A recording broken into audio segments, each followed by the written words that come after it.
Greetings, one and all, and welcome to Beyblade Central. So glad to see you here. For today's show, we'll be unboxing BX38 Crimson Garuda, one of the first BX releases from season 2.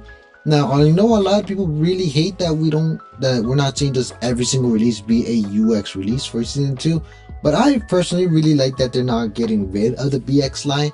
I think that's a great way to not only be able to make many variants of a single bay, but also just make sure that the meta isn't being dominated only by UX base. As long as we get a nice balance of UX and BX, I think we're going to be perfectly fine.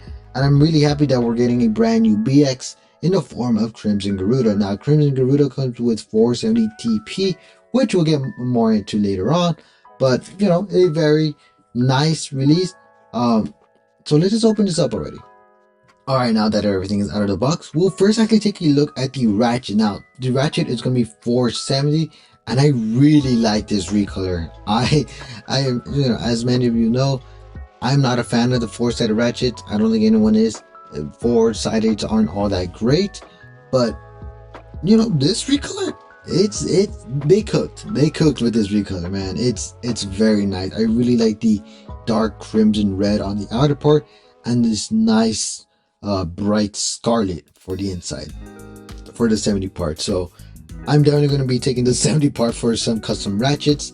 But still 470, not a bad choice, or not a good choice, but not a bad choice. They definitely could have given us another 360, another 370, or even 480, and ooh, now that would be a problem because we got way too many of those releases. Like, there's too much of those. So 470, I'll take it. It would have been better if we got something like 970. Of course it would. But I'll take what I can get. And this is a booster release, so I'm not expecting every single part to be the greatest thing in the world. Because it's a pretty fairly cheap release. But anyways, moving on to the bit, I should say.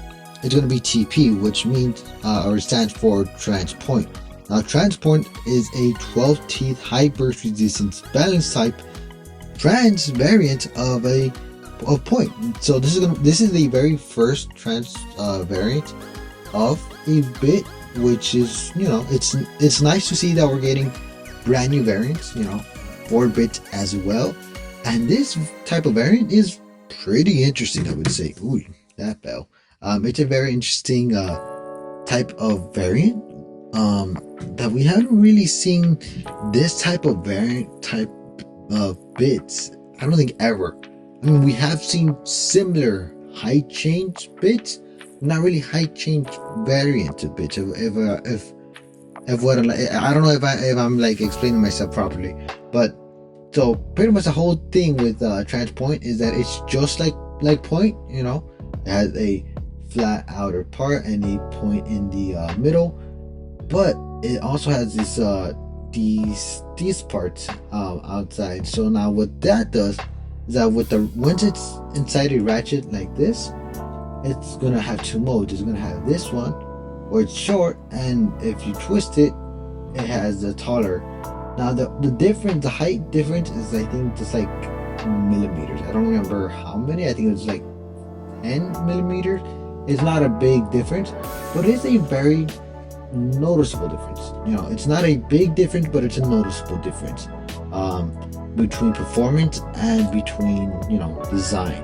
And I'm happy to see that Takatomi is innovating and taking full advantage of the designs of every single part on the X line. The X generation, every single part seems that it has a purpose. And I used to think that the ratchet design was just for looks.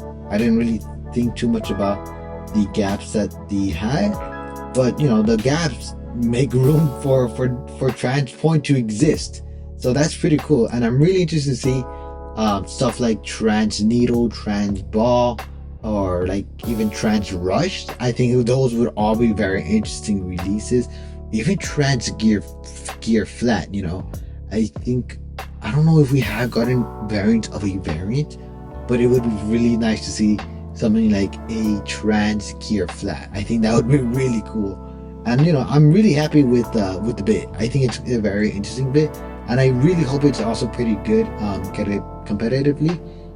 But compared to the regular point, the point part is just smaller. It's thinner. It's not a bit. It is significantly thinner and smaller than point, but I don't think in like actual battles it would make a huge difference. But I'm really glad to see that there is a difference. It's not just, oh, here's point with this 2 extra nubs on the end. No, it's like a brand new bit, and I really like that. I really like that about X. But anyways, I'm talking too much about the parts. The blade itself is Crimson Garuda. Now, Crimson Garuda is a quote-unquote inspired blade from Dronzer, and I don't see the resemblance at all.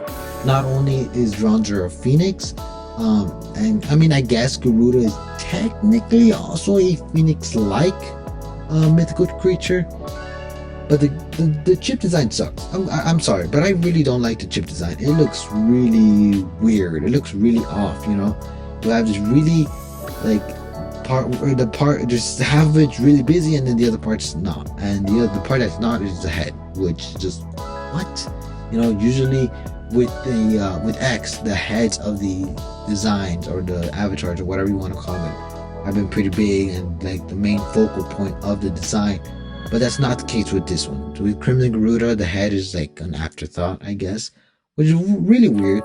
But the overall blade design philosophy is definitely following whatever they had in mind when it came to Vice Tiger, because it gives off major Vice Tiger vibes, and I really like that. Honestly, I really like that. There's definitely a collection and resemblance between 2 different blades. It doesn't seem like they're just they don't exist. No, it's definitely things that there definitely seems that there's some sort of design philosophy that they want to follow for a specific base, and in this case they follow the same one that Vice Tiger had, and I really like that. I really like the design. I really love the blade. It is a bit on the thinner side, but it's still a very nice looking blade, and it definitely seems like it's gonna be pretty aggressive, not too aggressive. It reminds me a lot of Flash Secretarial for some reason. But anyways, putting it all together now. Take this out. Get it all together. It looks pretty damn good. I actually really like it. This is definitely one of my favorite, or not favorite, but definitely one of my preferred booster releases from Takara Tomy. And I'm really hoping that for Hasbro we also get this in a booster. I would really hate if this base is a starter or in a in a 2-pack or something. I think this base is perfect as a booster, because it gets the job done. It's not too impressive, but it's not too disappointing either. It's definitely one of the better booster releases. But anyways, let's head out to the arena and see how good it is. Alright, we're here at the arena to test out Crimson Garuda. Let's start off with the test launch.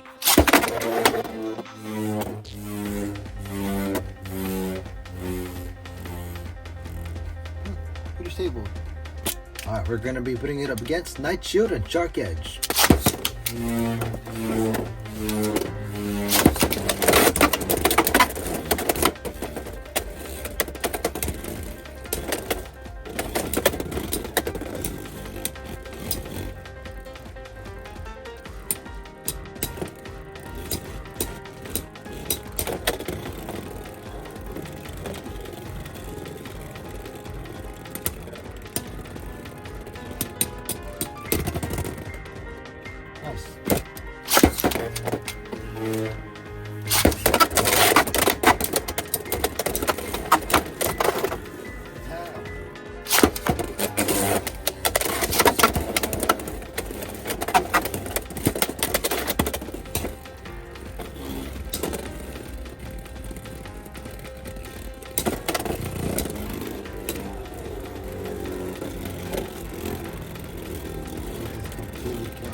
as we can see, Crimson Garuda is pretty good.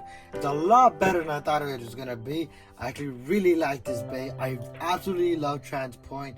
It's super fun to see how it's able to move from tall to a low height, from a stable to an aggressive bay in mid battle. It's pretty cool to see that. I've actually been really wanting to see like a mid battle mode changing bit for a very long time in X, and even in Burst. I kind of really wish we got more of that, and it seems that we got that with Transpoint, and that makes me really happy, and it makes me excited to see what other trans variants we'll get in the future.